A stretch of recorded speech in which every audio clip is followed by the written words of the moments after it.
क्या आप जानते हैं जन्नत के वारिस ने जहन्नुम का मुसाफिर बनने का सफ़र किस तरह तय किया? उसने शैतान के बहकावे में आकर कत्ल जैसा जुर्म कैसे किया? उसने पहली बार ज़मीन को किसके खून से रंगा? वो जिंदा लाश कैसे बना और इसकी जान उसकी पिंडी से क्यों चिपकी? सिर्फ यही नहीं, उसका चेहरा हमेशा के लिए सूरज की तरफ क्यों मुकीद हो गया? शैतान के बहकावे में आकर अल्लाह को छोड़कर आतिश परस्ती और बुत परस्ती का मौजूद क्यों बना? आदम की नस्ल खराब करने के लिए शैतान ने किस औरत से उसकी शादी करवाई? इस नस्ल ने किस तरह ज़मीन को बुराइयों से भरा? इस कौम को तूफान नूह ने किस तरह गर्क किया? ये सब रोंगटे खड़े कर देने वाले राजों की तह हम आज इस वीडियो में खोलेंगे। तो चलें वीडियो शुरू करते हैं। बिस्मिल्लाहिर्रहमानिर्रहीम। ये किस्सा उस वक्त का है जब दुनिया बिल्कुल नई थी। ज़मीन ने अभी खून की बूंद ही सूंघी थी और इंसान गुनाह के लफ्ज़ से भी नावाकिफ़ था। तब शैतान ने चुपके से बुराई का बीज इंसान के दिल में बो दिया। हज़रत आदम अलैहिस्सलाम के यहाँ जुड़वा बच्चे पैदा होते थे, एक लड़का और एक लड़की। अल्लाह का हुक्म था कि नस्ल इंसानी को आगे बढ़ाने के लिए एक जोड़े का लड़का दूसरे जोड़े की लड़की से शादी करेगा। काबिल के साथ पैदा होने वाली लड़की अकलीमा बेहद खूबसूरत थी, जबकि हाबिल के साथ पैदा होने वाली बहन ल्यूज़ा आम सी शक्ल सूरत की थी। जबकि अल्लाह के हुक्म के मुताबिक शादी का वक्त आया तो काबिल ने सरकशी की। वो खूबसूरत अकलीमा को अपने लिए चाहता था। यहीं से शैतान का खेल शुरू हुआ। शैतान ने काबिल के कान में वसवसा डाला, तुम बड़े हो, ताकतवर हो, तुम क्यों किसी के हुक्म के पाबंद हो? यही वो पहली नफ्सियाती ख्वाहिश थी जिसने हसद को जन्म दिया और फिर ज़मीन पर पहले कत्ल की बुनियाद रखी। जब ये बात हज़रत आदम अलैहिस्सलाम तक पहुंची, उन्होंने काफ़ी कोशिश की कि काबिल को समझ आए। जब वो ना समझा तो हज़रत आदम अलैहिस्सलाम ने मामला अल्लाह पर छोड़ दिया। तब इन दोनों भाइयों को अल्लाह की राह में कुर्बानी पेश करने का हुक्म हुआ। हाबील ने, जो कि चरवाहा था, खालिस नियत से अपनी भेड़ें अल्लाह की बारगाह में पेश की। नाज़रीन, यहाँ से शैतान का वो खेल शुरू हुआ जिसने काबिल को तबाह कर दिया। जब हाबील ने अपना बेहतरीन जानवर चुना तो शैतान ने काबिल के कान में वसवसा डाला, ये बेहतरीन अनाज और फल तुम खुद क्यों नहीं रखते? अल्लाह को तुम्हारे फलों की ज़रूरत नहीं, बस कुछ भी गिरा पड़ा पेश कर दो, तुम्हारा नाम तो हो ही जाएगा। यही वो रियाकारी दिखावा था जिसने काबिल की कुर्बानी को रद्द करवा दिया और उसके दिल में हसद की आग भड़काई। काबिल ने, जो खेती बाड़ी करता था, बदनीयती और लापरवाही से कुछ गला सड़ा अनाज और फल कुर्बानी के लिए रख दिए। इस वक्त दस्तूर ये था कि जिसकी कुर्बानी कबूल होती, आसमान से एक आग आकर उसे खा लेती। हाबील की कुर्बानी कबूल हो गई, लेकिन काबिल की कुर्बानी रद्द कर दी गई। रवायात के मुताबिक शैतान ने काबिल के जहन में ये वसवसा डाला कि आग ने हाबील की कुर्बानी इसलिए कबूल की क्योंकि वो आग की ताज़ीम करता था। यहीं से शैतान ने आग को कबूलियत का मायार बनाकर पेश किया। इस नाकामी ने काबिल के अंदर छुपे हसद के लावे को फाड़ दिया। वो गुस्से में अपने वालिद के पास गया और पूछा कि काबिल की कुर्बानी क्यों कबूल हुई और मेरी क्यों नहीं, जिस पर उन्होंने उसे जवाब दिया कि अल्लाह ताला कुर्बानी कबूल करने वाले की नीयत देखता है, वो साफ नीयत और परहेजगारों की कुर्बानी कबूल करता है। इसने काबिल के दिल में नफरत की आग को इतना भड़काया कि उसने अपने भाई से कहा, मैं तुम्हें कत्ल कर दूंगा। नाजरीन, काबिल का मसला सिर्फ ये नहीं था कि उसे अकलीमा से शादी करनी थी, बल्कि इसका असल मसला तकब्बुर था। उसने सोचा कि ज़मीन का पहला बेटा होने के नाते वो ज़्यादा हकदार है। जब अल्लाह ने इसकी कुर्बानी रद्द कर दी तो उसने अपने इस्लाह करने के बजाय अपने भाई से दुश्मनी मोल ली। याद रखिए, हसद वो पहली आग है जो दूसरों को जलाने से पहले खुद हासिद को राख कर देती है।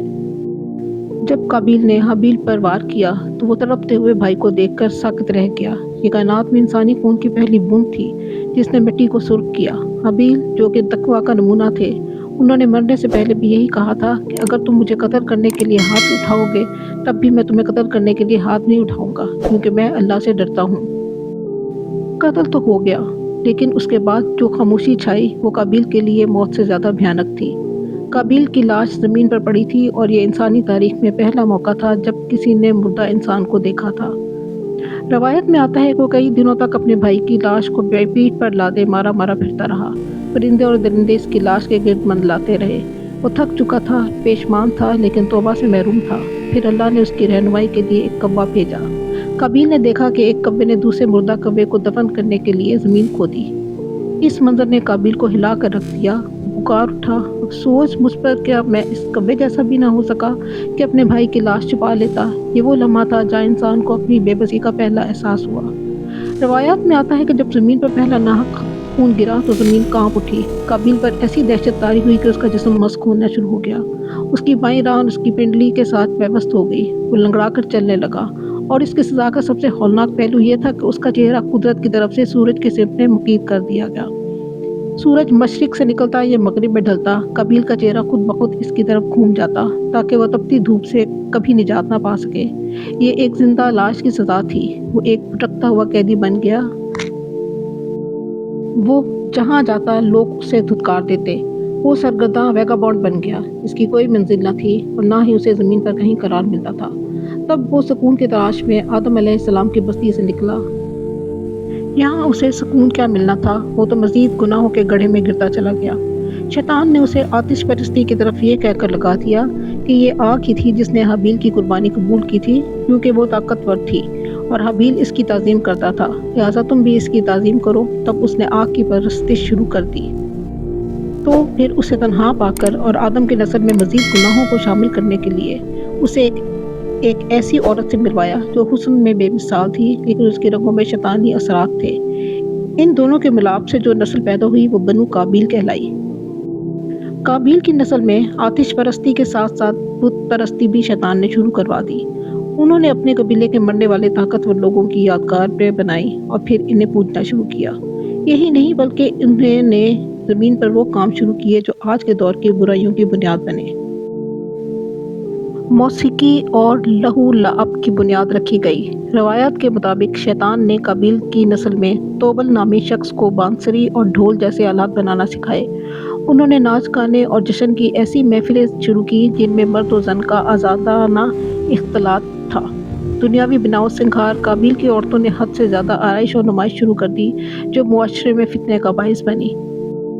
اور پھر یہیں سے وہ فتنے شروع ہوئے جنہوں نے انسانیت کو اللہ کی یاد سے غافل کر کے نفس کی غلامی میں دھکیل دیا۔ چونکہ ان کے دلوں سے اللہ کا خوف نکل چکا تھا، اس لیے طاقتور کمزوروں کا حق ماننے لگا۔ زمین پر پہلی بار جنگ اور غارت گری کی بنیاد بھی اسی نسل نے رکھی۔ جب بنو قابیل کی برائی بنو شیس حضرت آدم علیہ السلام کے تیسرے بیٹے کی نیک نسل تک پہنچنے لگی تو زمین فساد سے بھر گئی۔ تو اللہ تعالیٰ نے حضرت نوح کو مبعوث فرمایا۔ حضرت نوح علیہ السلام نے 950 سال تک تبلیغ کی، لیکن قابیل کے اثرات اتنے گہرے تھے کہ لوگ باز نہ آئے۔ اور پھر فیصلہ کن گھڑی آئی جس میں زمین کی پیوریفیکیشن ہوئی، اور پھر وہ طوفان آیا جسے طوفان نوح کہتے ہیں، اور جس نے کفر اور شرک کے ہر نشان کو مٹا دیا۔ روایات کے مطابق قابیل کی تمام فاسد نسل اس طوفان میں غرق کر دی گئی، اور پھر انسانی نسل حضرت شیس علیہ السلام کی پاک اولاد سے چلی۔ ناظرین، قابیل کا قصہ صرف ایک کہانی نہیں بلکہ ایک آئینہ ہے۔ نبی کریم صلی اللہ علیہ وآلہ وسلم نے فرمایا کہ قیامت تک جو بھی ناحق قتل ہوگا اس کے گناہ کا ایک حصہ قابیل کو ملے گا، کیونکہ اس نے برائی کا راستہ کھولا تھا۔ سوچے، ہزاروں سال گزر گئے لیکن قابیل کے گناہوں کا بوجھ آج بھی بڑھ رہا ہے۔ یہ ہمیں سبق دیتا ہے کہ کبھی بھی کسی برے کام کی ابتدا نہ کریں، کیونکہ جب تک وہ برائی دنیا میں رہے گی آپ کا حساب بھی گناہ چلتا رہے گا۔ شیطان آج بھی وہی ہے اور اس کے حربے بھی وہی، حسد، تکبر اور دکھاوا۔ ہمیں سوچنا ہے کہ ہم کس کے نقش قدم پر چل رہے ہیں۔ آپ کو یہ ویڈیو کیسی لگی؟ کمنٹس میں اپنی رائے ضرور دیں۔ اگر مزید ایسے ایمان افروز ویڈیوز دیکھنا چاہتے ہیں تو رہبر کامل کو سبسکرائب کریں۔ بہت شکریہ، جزاک اللہ خیر۔ اللہ ہم سب کو ہدایت کے راستے پر چلنے کی توفیق دے، آمین۔